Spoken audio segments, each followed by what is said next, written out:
And hey folks, and welcome back to part 2 of this conversation with Allan Will, a leader and shaper of our medical technology industry. In this episode, we'll go a little further into his superpowers, leadership and mentorship, and explore more about his hopes for the industry in the future.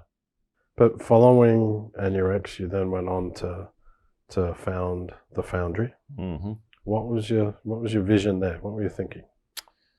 So yeah, it's interesting. It was probably so. I guess here I'd worked with John, I'd worked with Tom, and along the way, actually at DVI, Paul Yock had approached us about modifying the atherectomy device so that we could do intravascular imaging, and we did the first atherectomy imaging device, intravascular imaging device for Paul when we were at DVI. And my idea was, gosh, could you imagine getting these three brains together in some form of an incubator organization? And that was my original vision.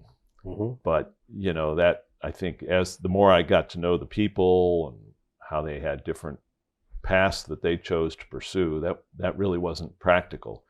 But I also felt there was a need to provide innovators with a means of getting their ideas transformed into companies more effectively.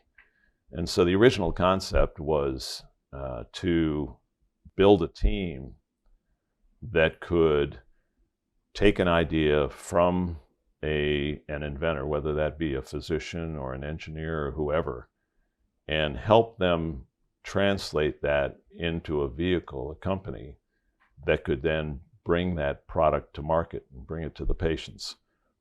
And so that was 1996, I guess. And set about getting the financing done. And initially we had 90% of the Foundry funded by entrepreneurs and 10% by venture capitalists on the first go round. And then the next financing that we did it 90% venture and 10%. That's the model I remember. Yep. Yeah, and 10% entrepreneurs. And then we went into a serial financing model where we funded company by company. But key in the early days was putting together the right team. And Hanson Gifford and Mark Deem had both worked with me at DVI, and were two of the brightest, most creative minds I knew. Kara Liebig had worked with me at Anurex, and she was just a tremendous person.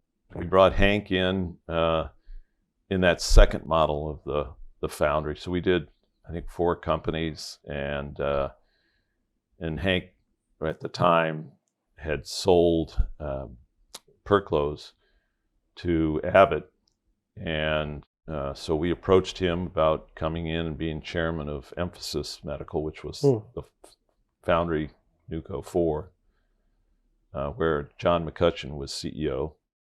Gotta ask, seeing as how I ran 2 of the companies. Yeah. What were your favorite companies?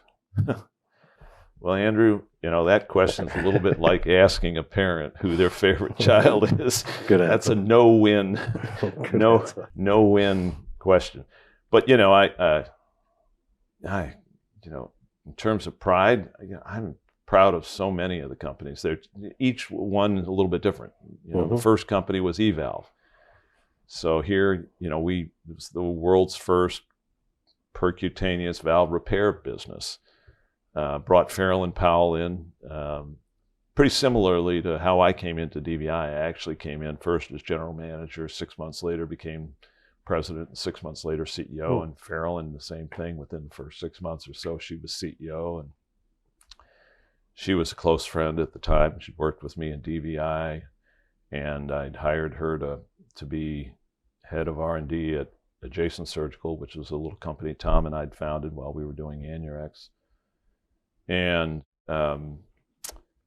Farrell just was awesome. And she and I, grew closer and closer through that experience, and she was a superlative CEO, and we had a great relationship.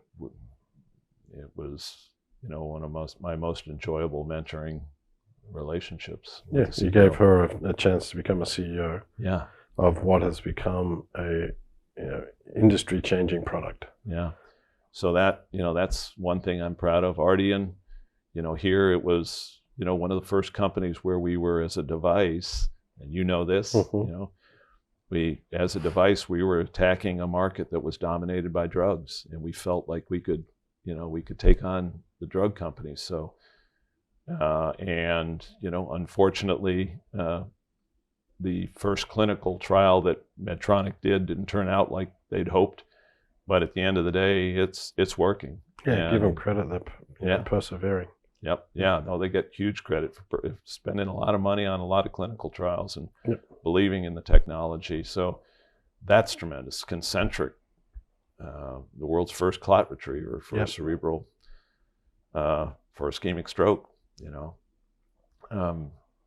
But then there's some others that failed along the way that I think it's important that there can be great companies that fail. I mentioned emphasis earlier. John McCutcheon did a great job leading that company. And here's a company that we were treating emphysema with a one-way valve. And again, one of the first companies doing this. And we met all our endpoints in our pivotal study. But unfortunately, there was a disparity in some of the patient population. So we treated one part of the patient population much more effectively than another.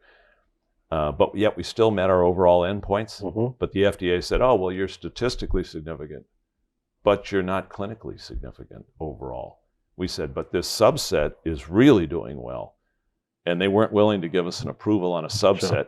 They told us, well, go back to the drawing board, raise another $50 million and do another clinical trial. And that wasn't in the cards. So unfortunately, that company ended up getting sold and became part of Pulmonx. So extent, it was extraneous factors that caused that company to fail. The commercially available stents had started to experience a rate of late stent thrombosis. And the FDA and European authorities didn't know exactly how to deal with it, what they should require of new stents coming on the market. So they kept asking questions, and it was death by 1,000 blows. And at the end of the day, we had to fire sale the company. It was a good product and never made it to market. Yeah, it's a tough industry. And it's not a matter of product working, product not working. There are a lot of other elements to this.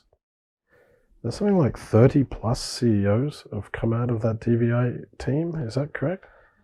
Well, I think I stopped counting at 25 or so, but they're DVI and Anurex combined, certainly. They're more than 30. So why is that? Yeah. Sometimes people have asked me, have you got an eye for CEOs? And I don't think I have any magic eye or secret formula for picking CEOs. I think you just do the best job you can hiring really talented people in whatever role you're hiring them for. Farrell Powell was an engineer. Brian Farley was an engineer. Hank Plain came in as director of human resources. He's going to kill me for saying that, by the way. That's good. But he was a marketing guy at heart, really. But you just hire great people. And then I think you put them in an environment that provides great experiences to learn from. Mm-hmm. And you mentor along the way. And those who are going to become CEOs develop into CEOs. And those who don't. But I don't think it's a matter of me, having a great eye for selecting CEOs. So, as being someone who has had the pleasure of being mentored by you, it's not easy, right? So describe what's your mentor? It's not easy to be mentored by me? Yeah, and I'll explain that, because you're demanding. You have very high standards. So what, what is your approach? I think number one, you got to share the vision of being driven by the patient, the best interest of the patient. Maybe the best way to describe it is, I think, when we're young, they teach you about the 5 W questions: who, what, when, where, and why. I think great leaders in an entrepreneurial mode spend a lot of time on that why question. Why can't this disease be treated differently? Why can't the product perform differently? Why is it not working well? Why are people motivated, or why aren't they motivated? I always try to dig in at that level of detail to most questions and issues that confront me. And as I have conversations with my CEOs, I'm just sort of testing those questions, and I think asking the questions. I hope I'm not coming off in my mentoring that I'm telling you how to do things, because I think everybody does things differently. You have to do it authentic to your leadership style. And but I think it's important to ask the questions that cause you to think about the issues, and sometimes those are leading questions. Yeah, I think number one, I would say you lead by example, right? So you cause folks who you mentor to want to follow you.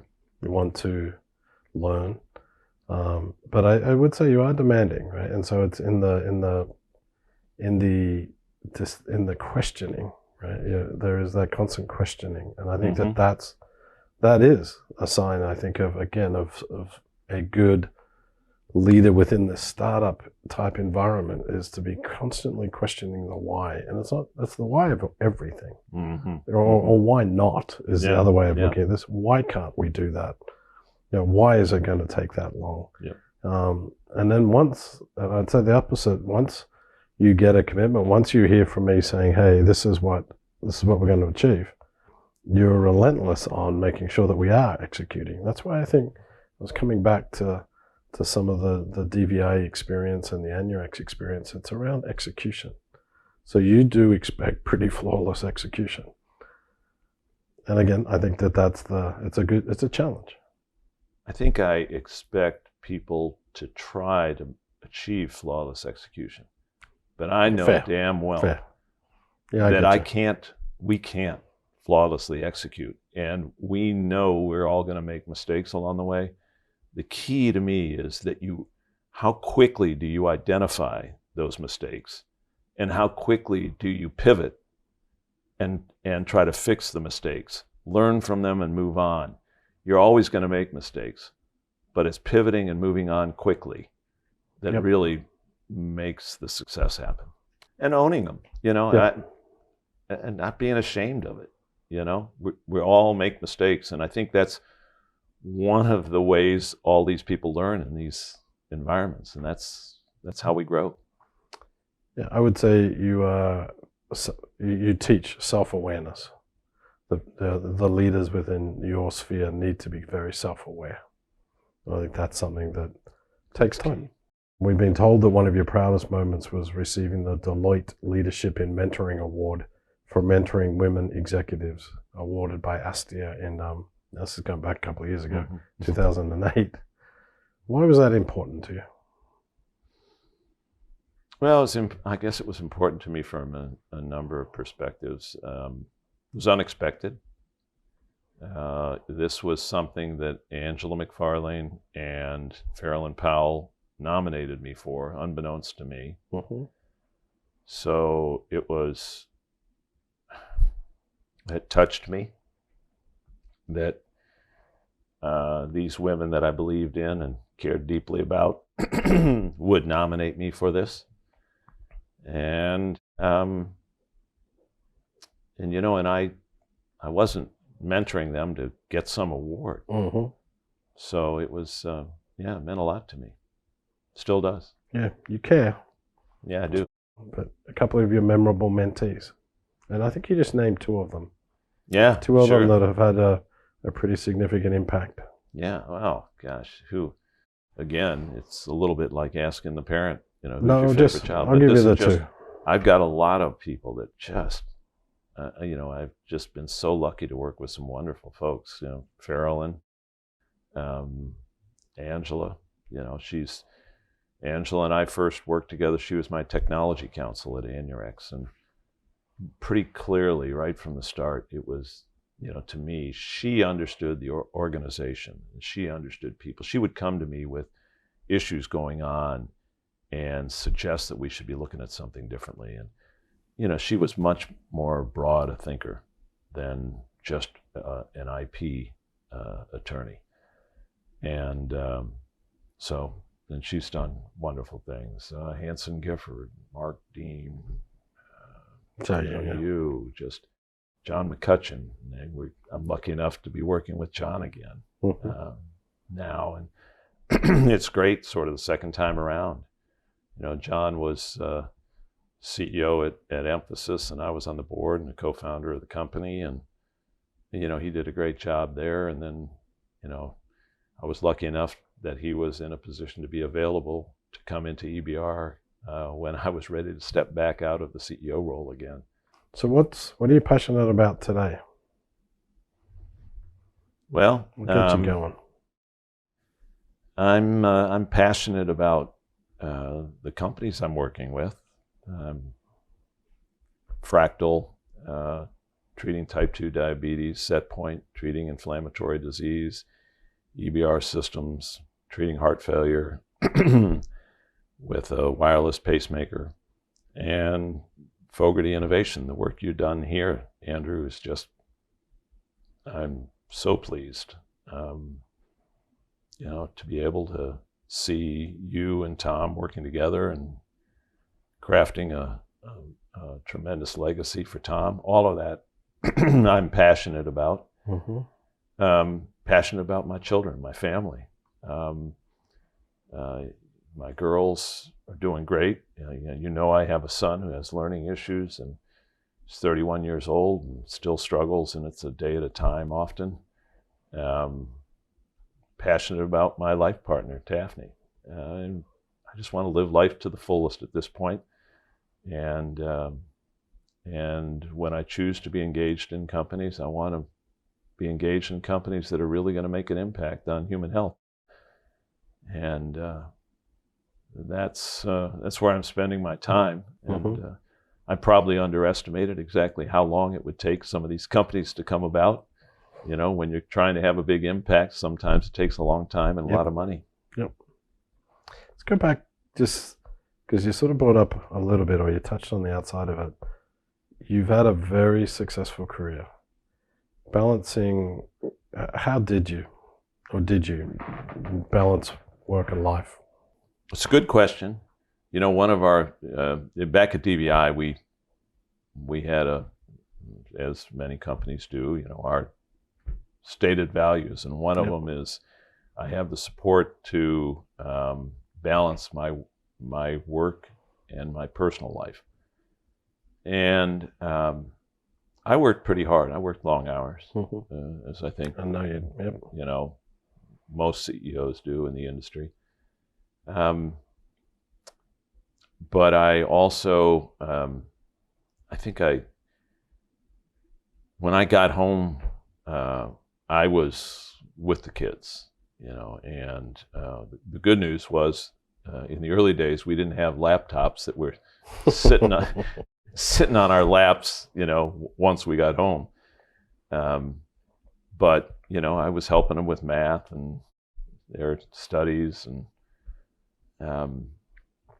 but then I also, in between companies, I took time with the family too. When I sold DVI, after we attempted the leveraged buyout, I took time off to take the family cross country, and we, in a Suburban, went 14,000 miles across the U.S., visiting as many national parks as we could. And the kids were 2, 5, and 8 at the time. It was lots of fun. You did that twice, right? Yeah. And after we sold Anurex and I left Medtronic, and I had done the initial creation of the Foundry and set things up. Again, I took time to go cross-country with the family, again in another Suburban this time, and went a different route. And at that time, they were, 12, 9, and 6. And, through those experiences, the kids really enjoyed what we did, got an appreciation for the country and the national parks and time together. And for a long time, once I set up the Foundry, we were able to spend summers together at our home in North Carolina. So through the years at the Foundry and at Split Rock Partners, I was able to work from there, and I'd travel to board meetings, but I was able to spend a lot of time with the kids then. So I think, my work-life balance with the kids perhaps was balanced a lot in the interim periods between companies and in the summers. But somehow I snuck in being able to coach my son's little league teams for a number of years and spend time. Maybe I didn't have a lot of the personal time in terms of work-life balance, but I gave that to the kids and the family. Hopefully, we've got some young entrepreneurs watching. What's some words of wisdom? What do you wish you knew when you were starting? Yeah, I don't know whether this falls in the line of what do I wish I knew, but I guess the most important words of wisdom I'd have is if you think you want to be a medical technology entrepreneur, don't do it because you want to make money or you think it's going to be this glamorous entrepreneurial role. Do it because you're passionate about treating patients and helping improve patients' lives. Do it because you have a passion for creating a stimulating, rewarding work environment for the employees. Do it because you're passionate about the employees and the people and the patients. And if that's what drives you, I think at the end of the day, you'll find that you've had a very rewarding life. You may or may not be rich, but you'll have had a very rewarding life and you'll be rich in other ways. Yeah, meaningful life. Yeah. Beautiful. All right. Thank you very much. Thank you for joining us on MedTech Trailblazers. We hope you enjoyed learning new things about another impact maker in our industry. Do join me again for future episodes in this series by subscribing to this podcast. Please also like and share our content with your colleagues. We want to hear back from you with names of MedTech leaders you believe are trailblazers and whom we should consider having on this show. Until next time, I'll leave you with my usual parting thought from Hannibal of Carthage that should resonate with all of us trying to make a difference for patients. And that is, I will either find a way or make one. Cheers.